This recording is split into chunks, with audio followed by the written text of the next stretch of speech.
কাবাব তো আমরা কম বেশি সবাই অনেক বেশি পছন্দ করি। আর সে কাবাবটা যদি হয় একটু ইউনিক স্টাইলে তাহলে কেমন হয় বলো তো? এর জন্য গরুর মাংস একদম সলিড পিসটা তোমাকে নিতে হবে।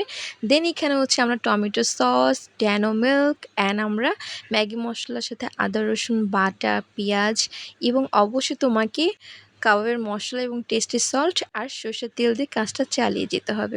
এই জন্য হচ্ছে আমরা এখানে সকল গুঁড়ো মশলা দিয়েছি, সাথে তোমাকে আদা রসুন বাটা দিতে হবে পরিমাণ মতো। আর এখানে অবশ্যই তোমাকে বাদাম বাটা দিতে হবে, তাহলে টেস্ট অনেক ভালো আসবে। আর যেহেতু আমরা কাবাব বানাবো এই জন্য কিন্তু তোমাকে পেঁয়াজ কুচিটা একটু বেশি দিতে হবে। পেঁয়াজ কুচিটা দিলে টেস্টটা খুব ভালো আসে। সো এইভাবে করে যদি তুমি একবার কাবাব বানাও আই থিঙ্ক তোমার অনেক ভালো লাগবে। টেস্ট বাড়ার জন্য অবশ্যই তোমাকে একটু সল্ট দিতে হবে, আই মিন টেস্টি সল্ট। দেন এগুলো দেওয়ার পরে হচ্ছে ম্যাগি মশলা তুমি জাস্ট স্কিপ করতে পারো চাইলে, আর যদি বাসায় থাকে তাহলে দিতে পারো, কারণ এটাতে একটু টেস্টটা ভিন্ন হয়। সেখানে আমরা টমেটো ক্যাচাপটা দিয়ে দিব। যেহেতু আমরা বিফ দিয়ে কাবাব বানাবো এর জন্য একটু আমাদের কয়েক ফোঁটা লেবুর রস দিতে হবে, যেন বিফের কোনো বাজে স্মেল না আসে। বেসন ৩ চামচ দিতে হবে। তুমি চাইলে এখানে ময়দা অ্যাড করতে পারো। সো খুব ভালো করে তোমাকে হাতের সাহায্যে এগুলো মাখাচাড়া করতে হবে। মনে রাখবা, বিফ যদি মজার খেতে চাও তাহলে কিন্তু এটার উপর ডিপেন্ড করবে তোমার বিফ কাবাব কেমন হবে।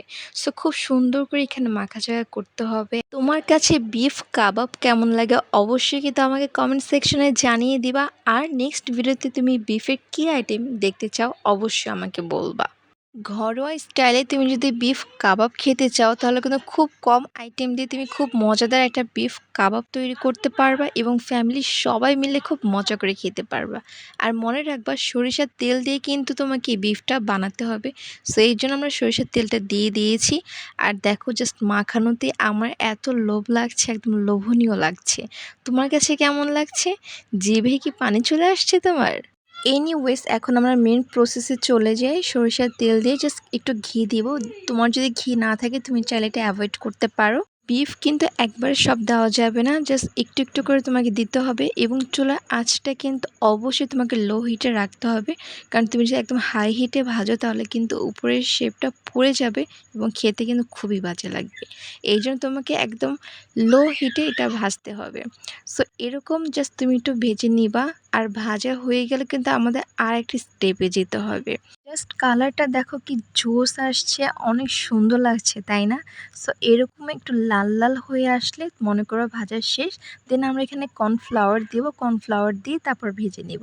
সো ট্যান আমাদের কাবাব রেডি। এরকম স্টাইলে কাবাব তোমার কাছে কেমন লেগেছে শসা দিয়ে? আর কাবাবের নাম কি জানো? শসার কাবাব। গরমে এটা পারফেক্ট।